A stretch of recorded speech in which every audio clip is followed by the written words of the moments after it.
Je ne sais pas, beaucoup l'Église, d'une manière ramassée, l'Église, c'est vaste et c'est vague. Parce que quand on parle de l'Église, c'est hors de la cité.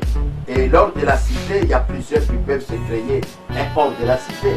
Donc, l'Église, au moins, je peux, pour être précis, l'Église chrétienne de Jésus-Christ. Je pense que toute Église où Jésus-Christ est Seigneur, je ne vois pas comment on ne peut pas célébrer la Pâque. Parce que dans une Église chrétienne, si tu ne célèbres pas la Pâque, ça ne sert à rien d'Église. Parce que le fondement de l'évangile que nous prêchons, c'est la mort de Christ. Et si on ne reconnaît pas cette mort, pourquoi alors prêcher l'évangile?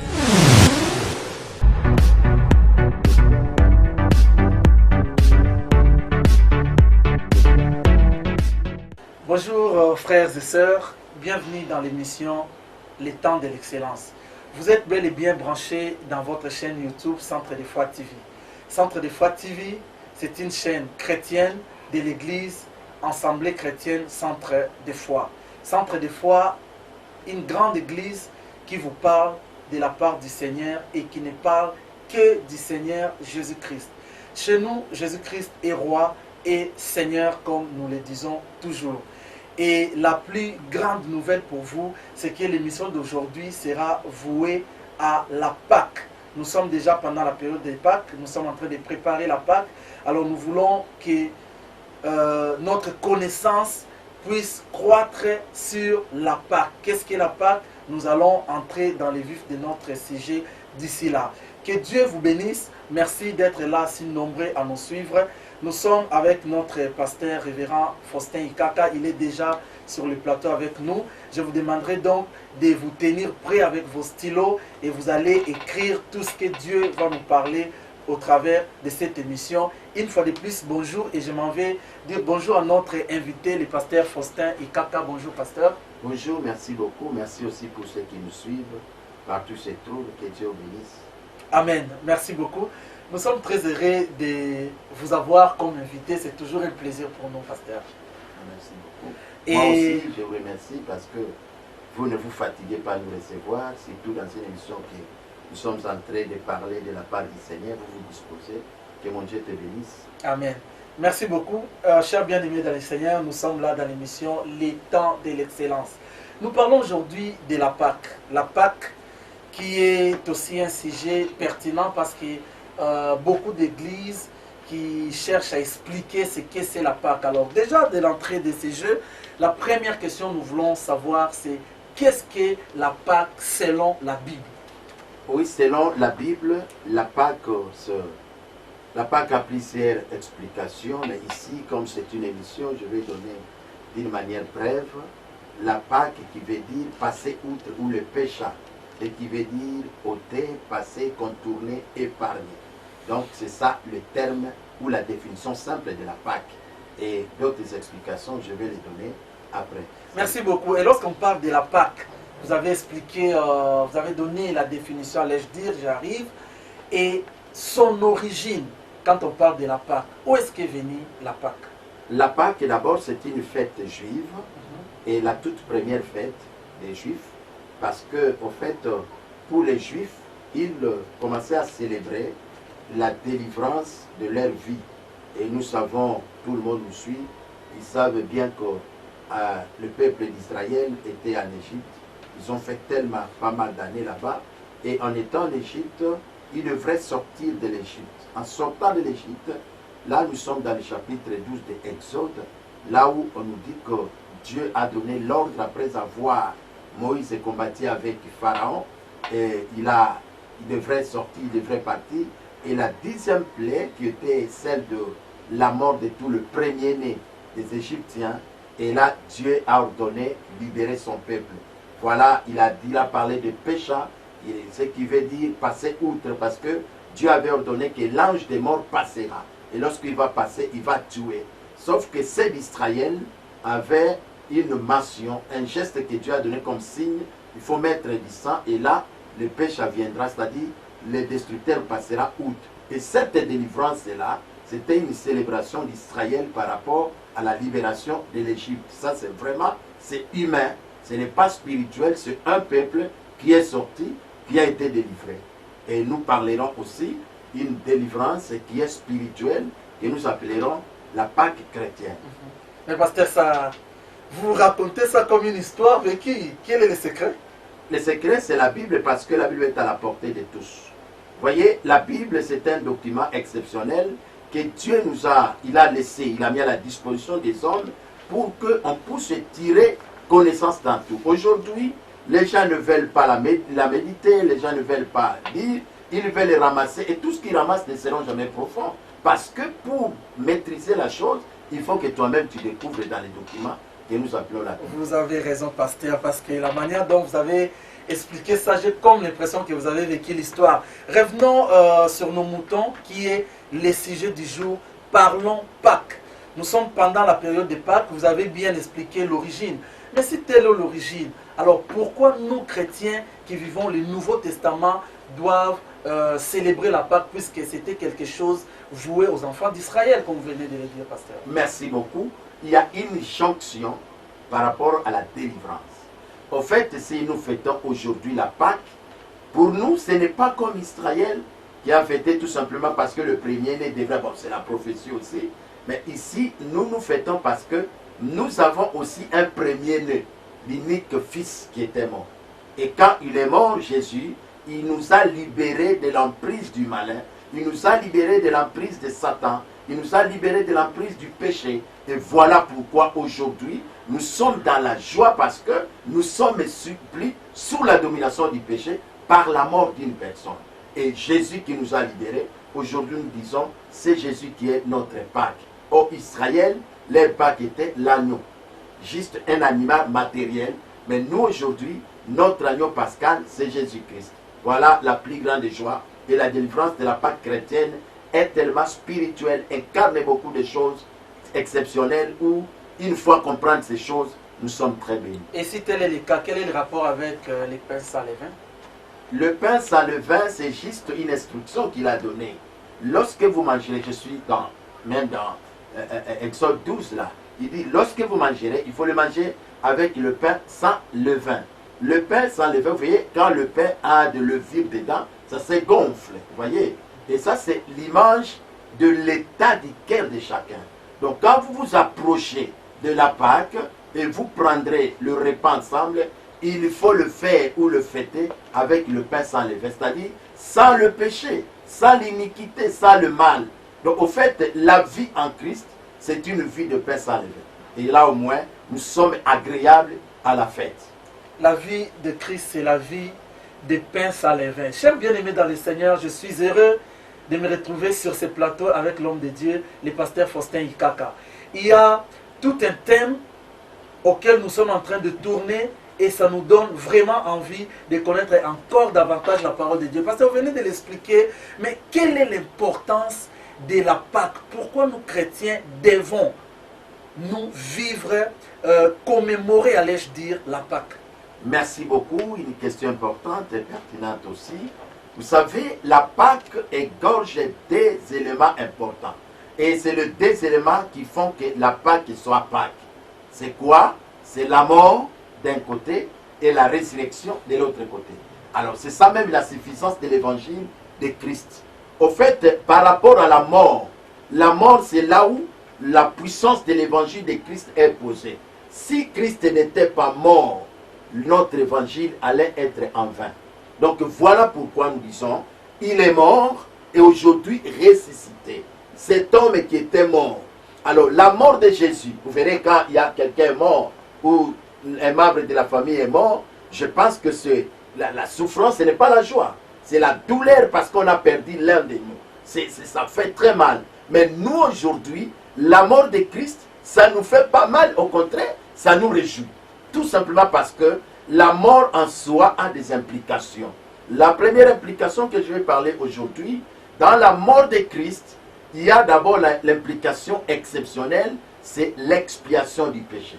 Parce que quand il est mort, nos péchés sont expiés, sont pardonnés. Donc au lieu qu'on soit dans les Yom Kippour, qui était dans l'ancien temps où ils entraient une fois pour toutes dans le lieu très saint, aujourd'hui ce n'est plus cet exercice de sacrificateur, mais plutôt il est mort et une fois plus, tel que nous parlons là, ceux qui nous écoutent, nous sommes pardonnés de tout péché. Ça c'est l'implication exceptionnelle de sa mort. Et sa résurrection implique à nous l'assurance du salut. De la même manière qu'il a ressuscité, nous disons, nous aussi nous vivrons éternellement. Donc tu vois pourquoi nous sommes dans une grande joie pour dire que la mort, la Pâque, c'est la fête exceptionnelle des chrétiens, c'est la fête où tous les chrétiens doivent, n'est-ce pas, se jeter, à adorer, à acclamer, à louer, à célébrer, parce que c'est la plus grande fête qui peut exister parmi les chrétiens. Alors par là, on peut comprendre que pour nous chrétiens, la Pâque est obligatoire, la Pâque est une absolue. Oui, absolu. C'est un absolu.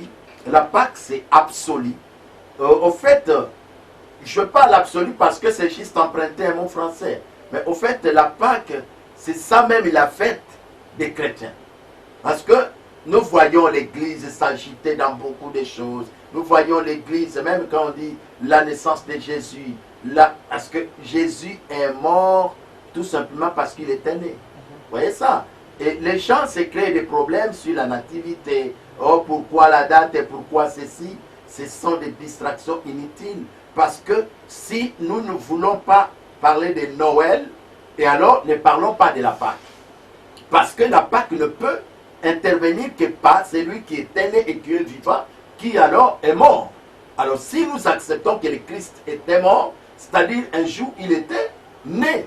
Alors parce qu'il a été né, nous disons, peu importe la date, mais nous disons, il y a un jour que cet homme était né. Et Jésus est né, il est né pour mourir. Et la mort de Jésus, ce n'est pas une douleur pour les chrétiens, mais c'est une joie, parce que c'est une mort qui annonce la délivrance. Bien-aimés dans le Seigneur, la mort de Jésus est une joie et non un sujet de douleur pour tous ceux qui croient au Seigneur.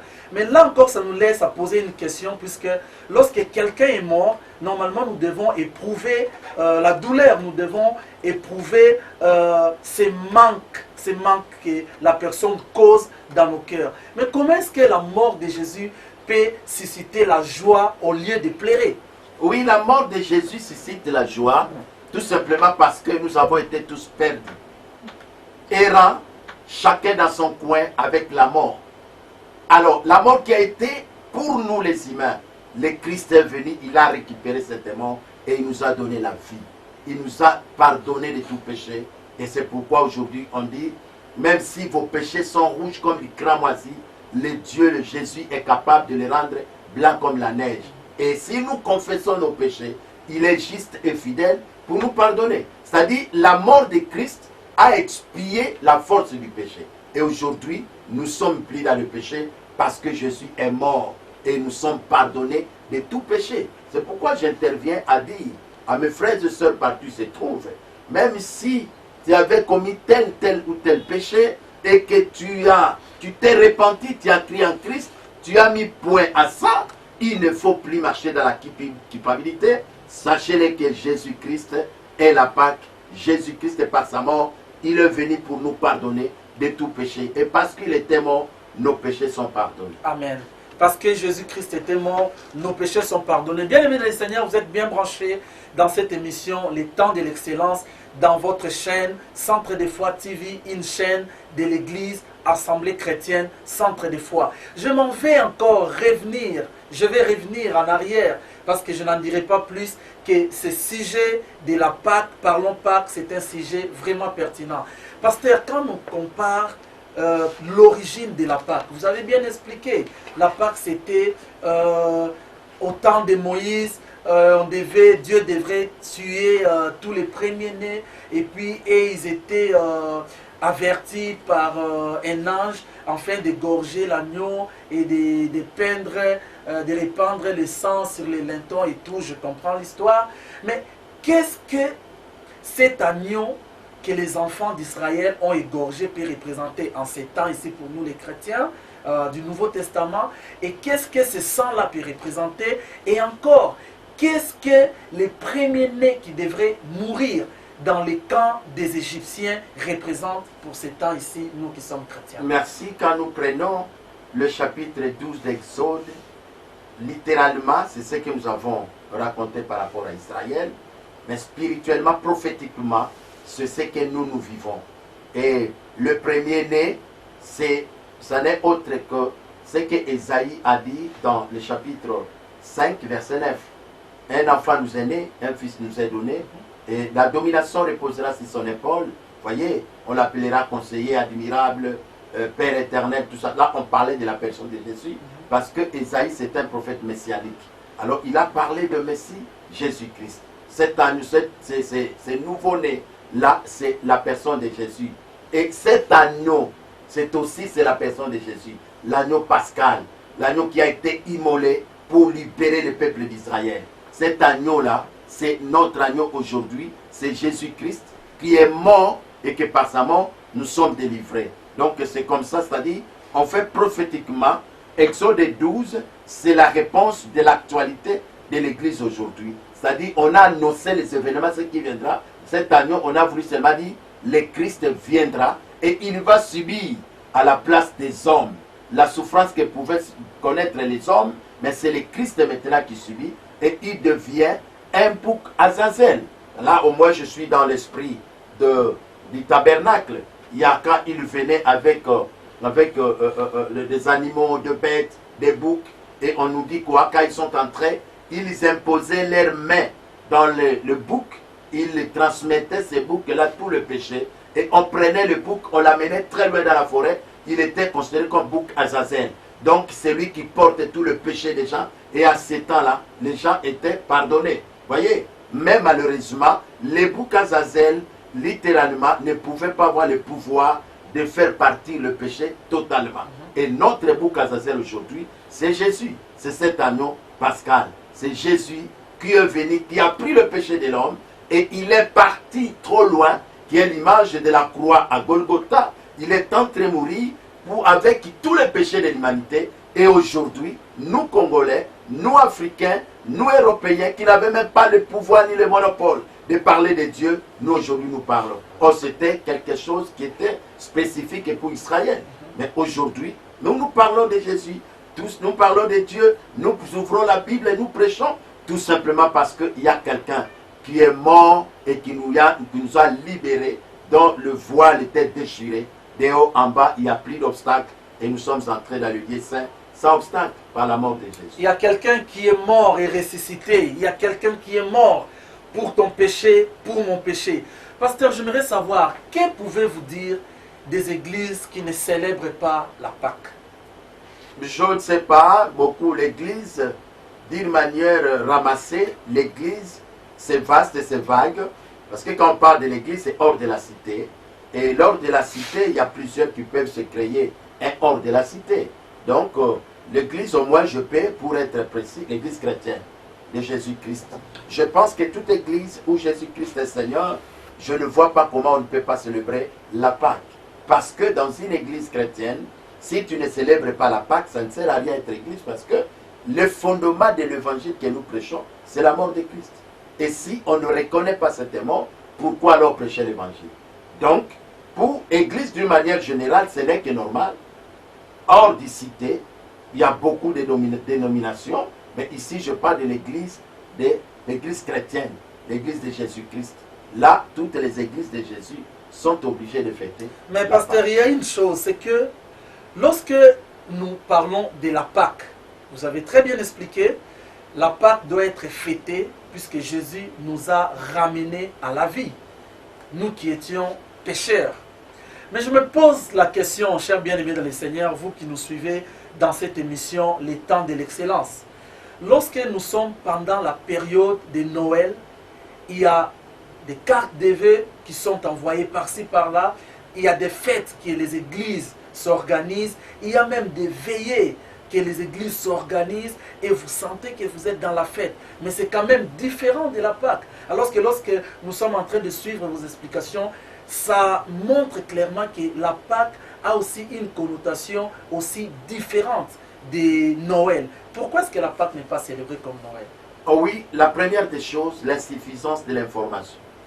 Qu'est-ce que j'appelle l'insuffisance de l'information? L'Église aujourd'hui, mon frère, connaît un sérieux problème d'enseignement. Il y a même des enfants de Dieu, des serviteurs de Dieu que nous prêchons.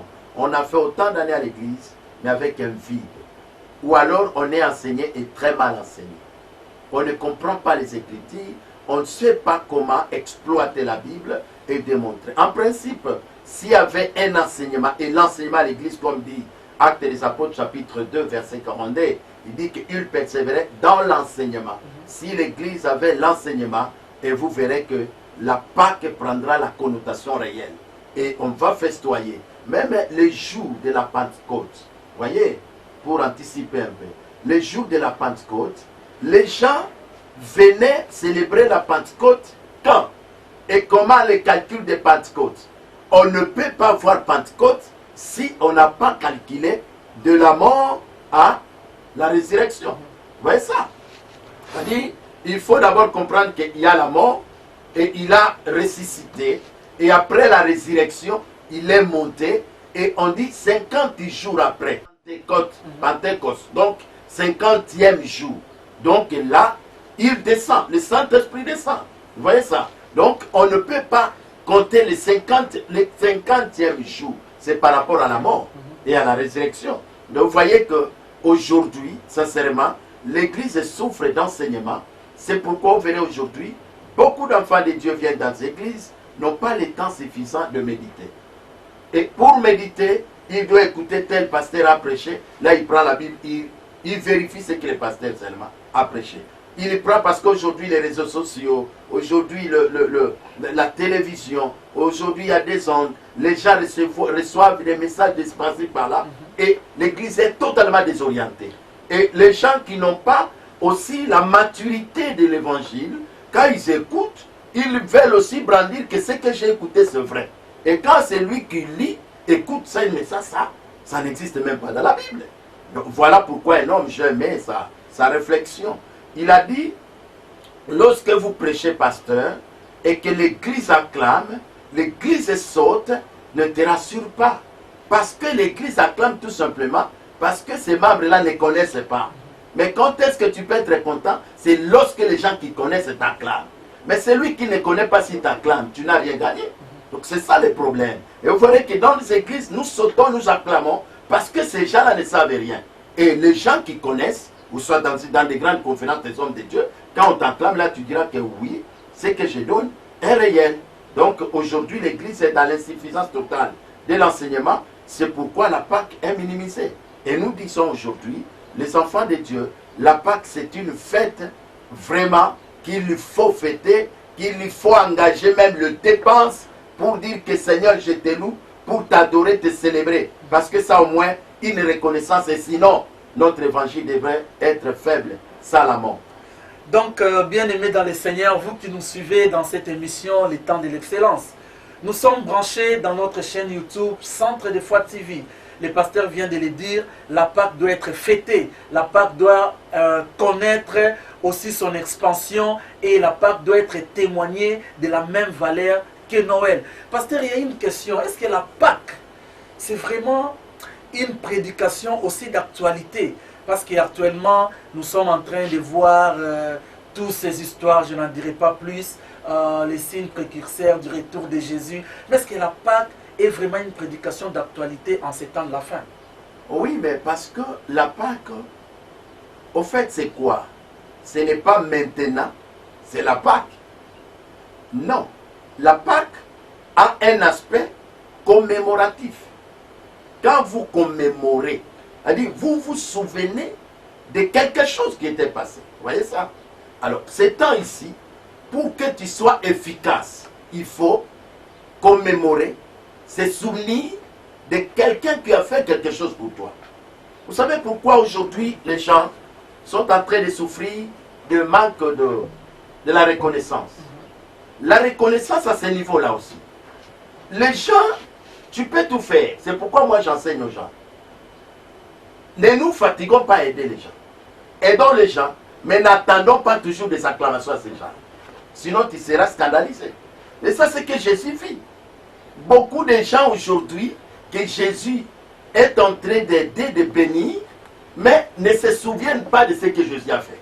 Et nous voulons seulement nous accaparer de l'église. Non, je suis l'église, je suis chrétien. Mais tu es chrétien pour que tu sois chrétien. Il y a quelqu'un qui a coulé le sang pour toi. Il faut se souvenir de celui-là. C'est pourquoi les chrétiens aujourd'hui, tu peux tout faire. le jour que lui va se décider de te causer du tort, il oublie tout ce que tu as fait. Là, tu ne peux pas t'agiter sur ça. Parce que c'est ça la nature de l'homme. Et l'homme, au moins, moi j'ai toujours dit, un homme converti restera toujours reconnaissant à son Dieu. Reconnaissant aussi aux hommes. Si tu vois la personne ou un homme n'est pas reconnaissant, il a un problème avec sa foi avec Dieu.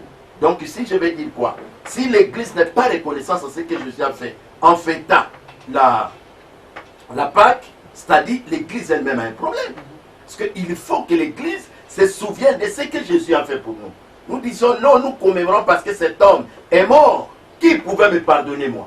Ni mes parents, ni mes frères, ni mes moyens, ni mon argent ne pouvaient pas me donner le salut, le pardon. Le pardon est venu par la mort de la personne de Jésus. Dieu avait besoin du sang pour qu'on soit pardonné. Donc, au fait, qu'est-ce qui se passe? Le vrai conflit ici, ce n'est pas l'homme avec le diable. Non. Le conflit, c'est l'homme avec Dieu. L'homme s'est tourné avec Dieu, ils ne marchaient plus ensemble. Dieu maintenant, il prend cet homme. Il prend Jésus à la place de l'homme. Parce que pour que le conflit de l'homme et Dieu soit réglé, il faut à tout prix le sang. Alors Dieu avait besoin du sang. Bon, il s'est dit, alors quelle sorte de sang? On a essayé avec les animaux, ça ne tient pas. On a essayé avec les boucs, ça ne tient pas. Qu'est-ce que je dois faire? Dieu a tant aimé le monde. Il donne son fils unique. Il comprend que ce fils n'a commis aucun péché. Il le prend. Il l'envoie sur la terre. Et ce fils-là va mourir. C'est lui qui a réglé les conflits de l'homme avec Dieu. Aujourd'hui, l'homme peut se parler avec Dieu à cause de cet homme-là. C'est pourquoi, frère, pour adorer Dieu, pour servir Dieu, pour être reconnaissant à Dieu. C'est pourquoi, frère, moi, quand quelqu'un ne comprend pas la chose de Dieu, je ne le force pas. Je l'identifie tout simplement.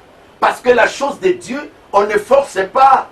Bien-aimés dans les Seigneurs, frères et sœurs, vous qui nous suivez, je vous rappelle que vous êtes bien branchés dans notre chaîne YouTube Centre des Foi TV. Notre émission d'aujourd'hui, le sujet, c'est Parlons Pâques. Comme nous avons déjà commencé l'émission, ça c'est juste un rappel pour ceux qui nous ont pris au milieu de l'émission. Pasteur, nous avons une question, mais en deux volets. Alors, notre question va commencer par ces mots. La Pâque, une vie ou une histoire? Vous allez justifier votre réponse dans ma deuxième question. Ok. Merci beaucoup. La Pâque, une vie ou une histoire? La Pâque, au même moment, c'est l'histoire, c'est aussi la vie. L'histoire, par rapport à Israël, on nous raconte ce qui s'était passé. Alors, c'est une histoire. Et parce que aussi la Bible a écrit des choses qui concernent la Pâque. Mais la vie, oui, parce que c'est la vie de Christ qui est imputée à nous. Voyez, il est mort pour nous. C'est-à-dire, à la place que nous mourions, lui, il est mort à notre place. Voilà pourquoi la Pâque devient la vie. Et là, nous vivons par Jésus.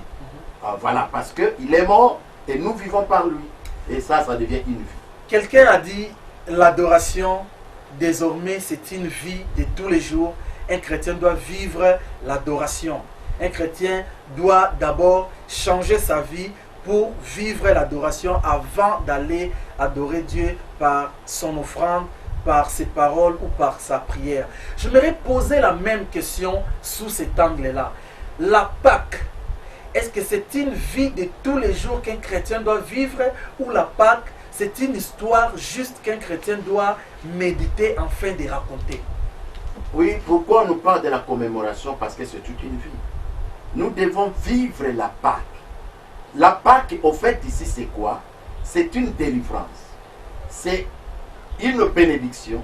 C'est une manière de nous épargner en danger. Voyez? Alors maintenant, on m'a épargné.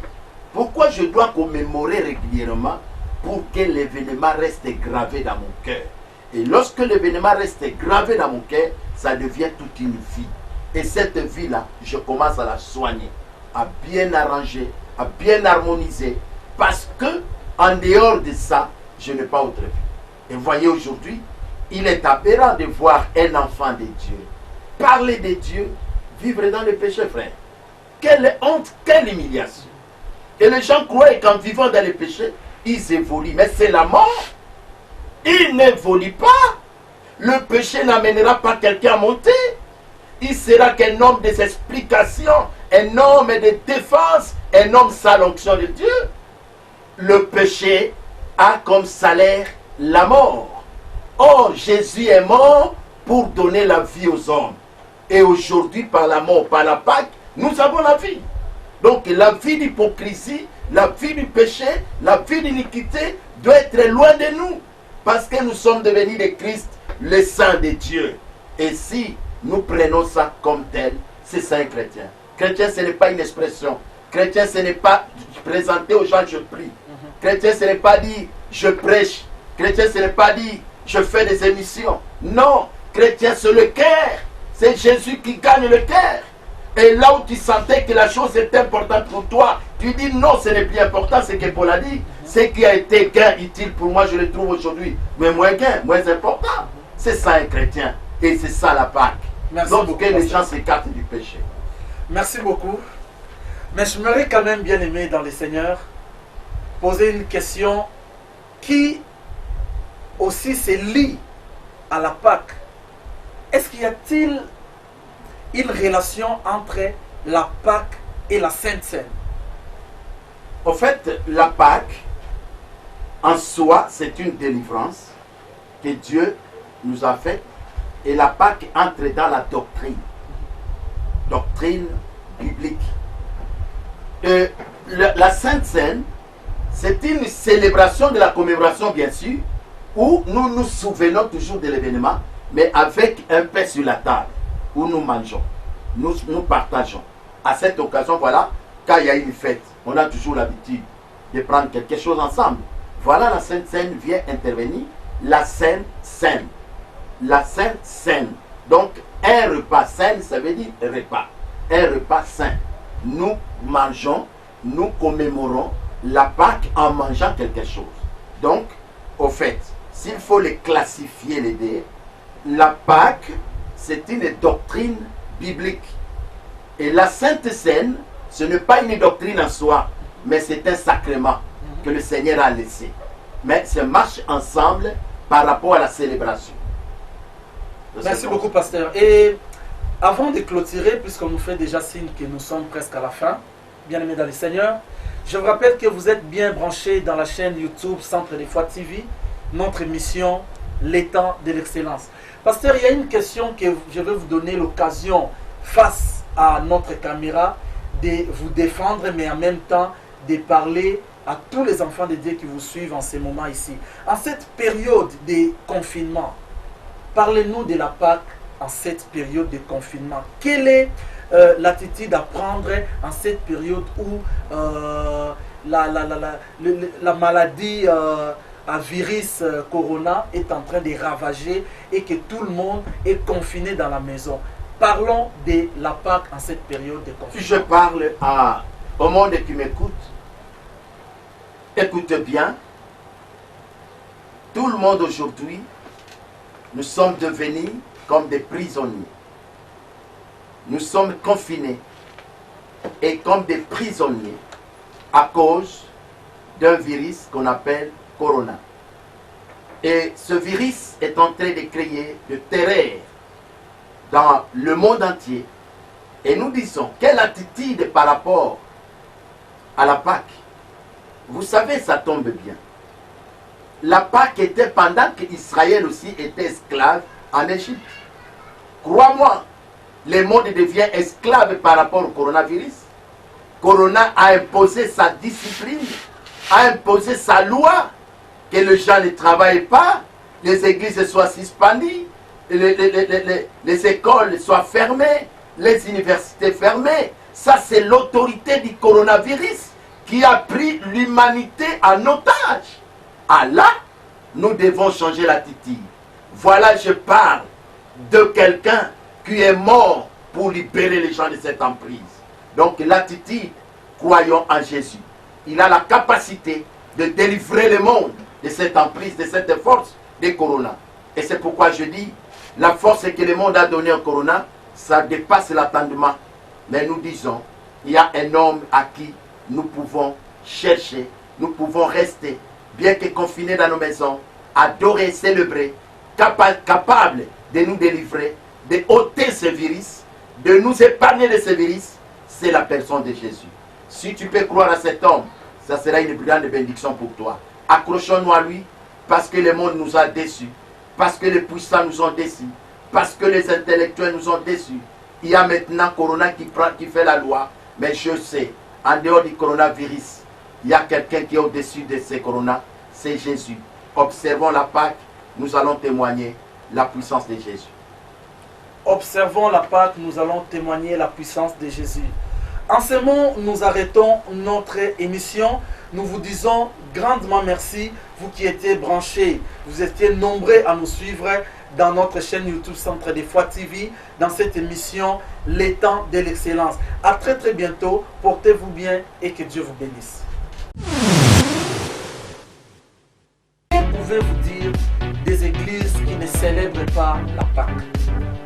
Je ne sais pas, beaucoup l'église, d'une manière ramassée, l'église, c'est vaste et c'est vague. Parce que quand on parle de l'église, c'est hors de la cité. Et lors de la cité, il y a plusieurs qui peuvent se créer un hors de la cité. Donc, l'église, au moins, je peux, pour être précis, l'église chrétienne de Jésus-Christ. Je pense que toute église où Jésus-Christ est Seigneur, je ne vois pas comment on ne peut pas célébrer la Pâque. Parce que dans une église chrétienne, si tu ne célèbres pas la Pâque, ça ne sert à rien de Christ. Parce que le fondement de l'évangile que nous prêchons, c'est la mort de Christ. Et si on ne reconnaît pas cette mort, pourquoi alors prêcher l'évangile?